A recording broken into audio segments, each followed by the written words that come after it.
Ini saya baru pertama kali ya ikut ini, istri yang paling sering.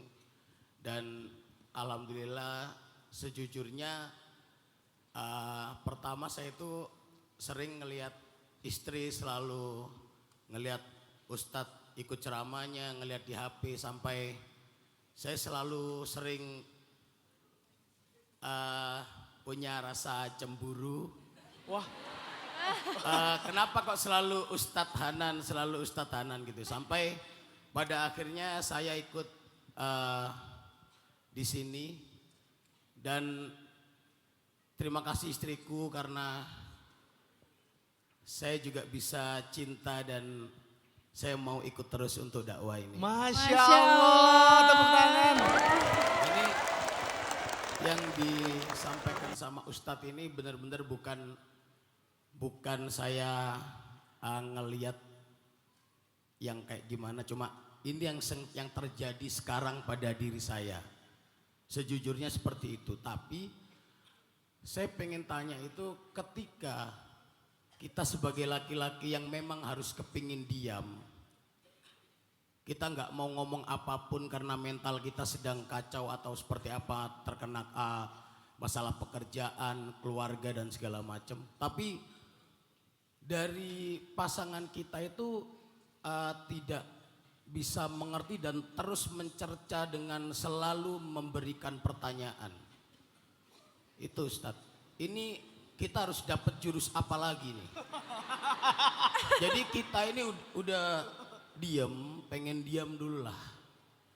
Kita ini pengen diam dulu, tapi pertanyaan-pertanyaan ini yang selalu bikin kita lebih tertekan. Kalau kita nggak jawab, itu munculnya akhirnya kamu udah nggak sayang sama aku. Jadi mungkin itu pertanyaan saya Ustadz. Terima kasih, Assalamualaikum. King Abdi, Masya Allah ya, pertanyaannya tuh relate dengan banyak masalah kita. Saya juga pernah ada di titik itu. Karena semua rumah tangga pasti pernah ngalamin kan, kayak gitu-gitu kan. Walaupun masalahnya beda-beda. Menurut saya Bang King Abdi, kita perlu mempelajari dan memahami love language-nya pasangan kita masing-masing. Cewek itu kalau ngomong, kadang bukan minta direspon verbalnya, tapi pengen diperhatikan. Makanya cewek itu seringkali membicarakan sesuatu yang kebalikannya. Pergi kamu, itu artinya jangan pergi. Kalau disuruh pergi itu artinya jangan pergi. Kalau disuruh kalau dia bilang kamu jahat, itu artinya kamu baik banget gitu. Jadi mereka suka mengatakan sesuatu yang kebalikan. Makanya kita harus paham love language-nya dia. Intinya kita paham bahasa cinta dia itu apa.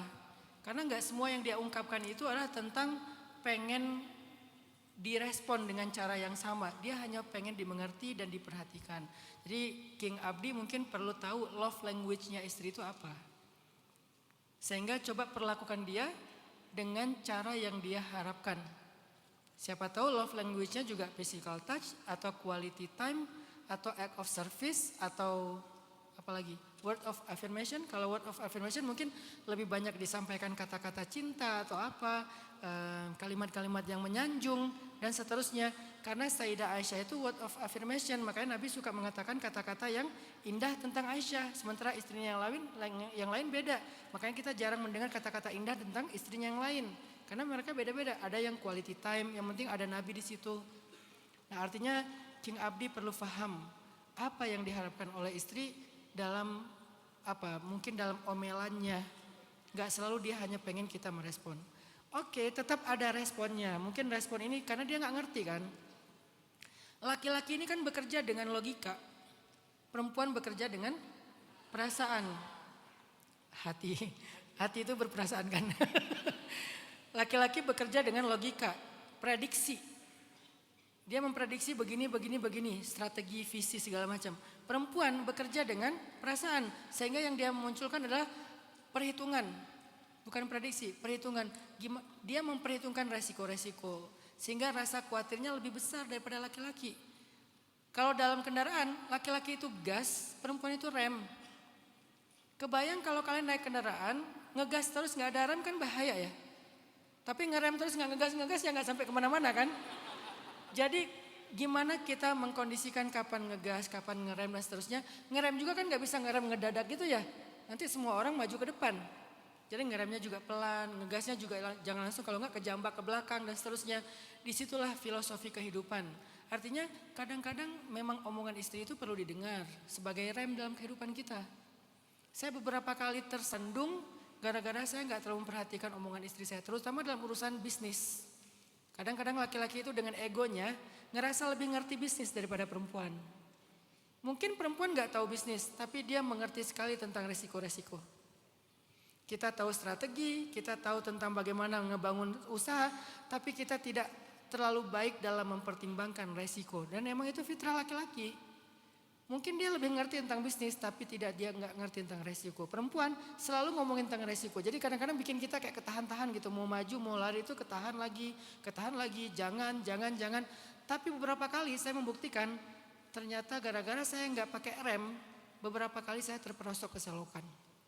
Dengan angka yang nggak kecil juga bagi saya.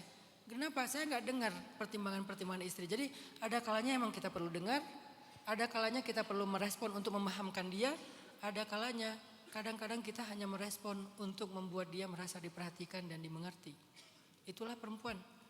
Makanya ada surat perempuan di dalam Al-Quran, tidak ada surat laki-laki di dalam Al-Quran.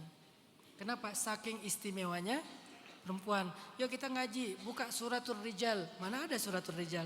Ya ada suratun Nisa, saking istimewanya dan saking misteriusnya perempuan. Kalau laki-laki ya apa adanya aja, bergeletakan di jalan juga nggak ada yang mau. Biasa aja gitu. Jadi mungkin 3 itu Kang Abdi. 1 tentang kita perlu mendengar kadang. Jangan-jangan pertimbangan dia itu jauh lebih tepat daripada kita yang terlalu semangat. Yang kedua, kadang kita perlu menjelaskan juga kepada dia dan itu bagian dari kasih sayang kita. Jangan sampai kita ngerasa gini, yang penting aku udah ngerti. Bukankah kita hidup bersama?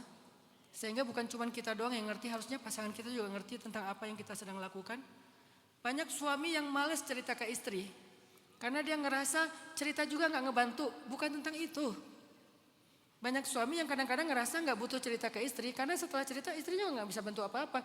Bukan tentang itu. Tapi tentang kita pengen rumah tangga ini nyaman.